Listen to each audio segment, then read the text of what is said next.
So in today's video, we are going to discuss about spin bowling injuries and their preventive strategies.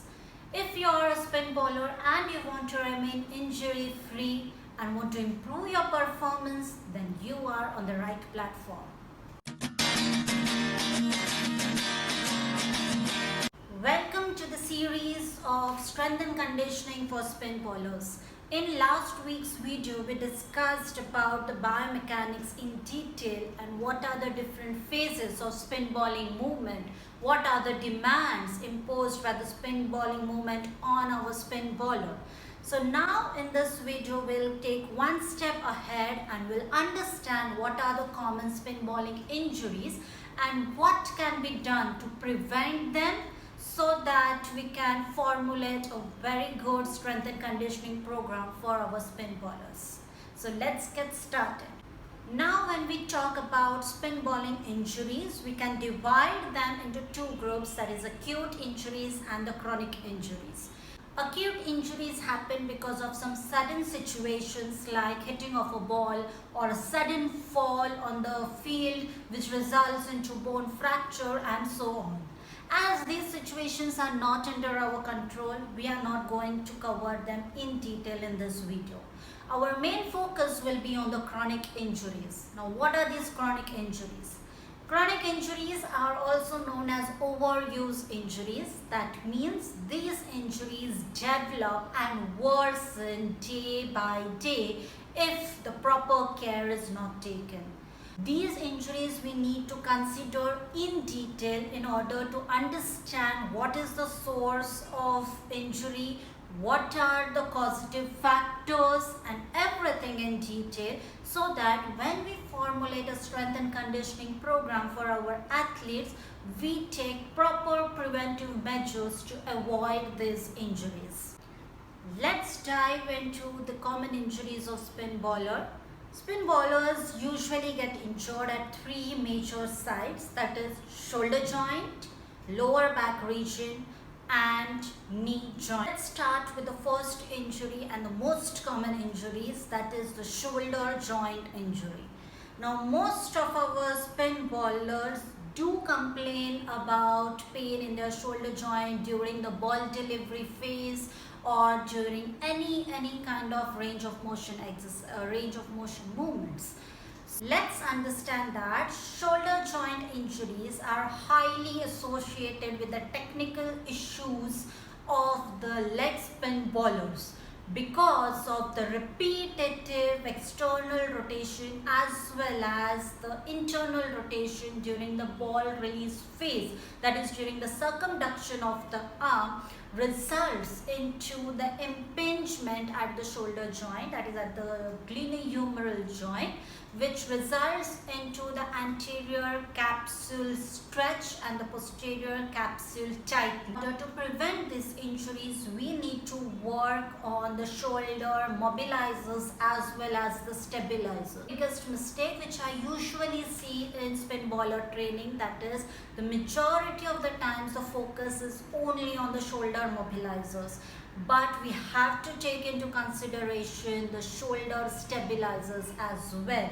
And therefore exercises like bench pull, staggered stance, cable press, Turkish get-ups, these are the exercises which will help in improving the stabilizers along with the mobilizers of our athletes. If you want to know more about these injuries, then do make an effort of pressing the notification bell icon, because in our upcoming videos in this series, we will be having a step-by-step approach of all these exercises and what are the pros and cons of each and every exercises, what are the cues and commands which you have to keep in mind while you're giving it to your athlete. One more important exercise which we can give to our athlete is the stretches, that is the posterior capsule stretch, like the sleeper stretch which you can see here, or you can give the cross body stretch which you can see this side. These stretches are basically working on your posterior capsule. As you can see in both the stretches, the shoulder is at 90 degrees abduction and flexion, which results into a very good position for the posterior capsule stretch. Next, we'll move to our next injury, that is low back pain or the low back injury. This injury usually happens because of the repetitive flexion, extension and rotation of the spine during the back foot contact phase to the ball release phase. If you are getting confused with this terminologies like back foot contact and ball release, front foot contact, etc., then watch our biomechanics video here, where we have covered in detail about all the phases of a spin bowling movement and what are the different demands which are imposed on our athlete. These rotational action emphasizes on the core muscle strength as well as the trunk stiffness. Now, what is that trunk stiffness? We'll be discussing that in our upcoming videos. So in order to improve the trunk stiffness, we need to have the exercises which are challenging the trunk in a dynamic as well as the static manner, and they are highly spin bowling movement specific. So we have exercises like plate pull-off, vertical press, plate pull-off, horizontal press, and shoulder extension rotation exercises.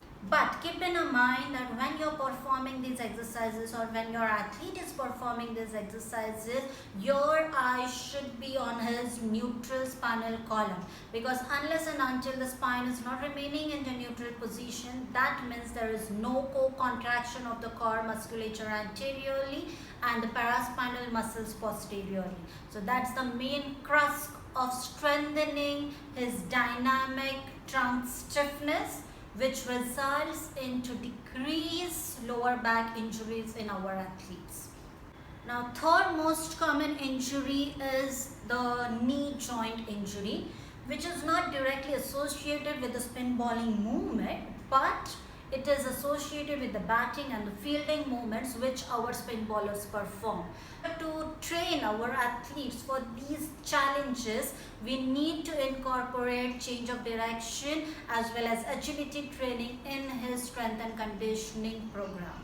If you have liked this video, then definitely you will enjoy my next video, where we'll be discussing about the 5 main exercises which are must in a strength and conditioning program of a spin bowler, which will improve his strength and power, and definitely it will result in decreasing the risk of injury.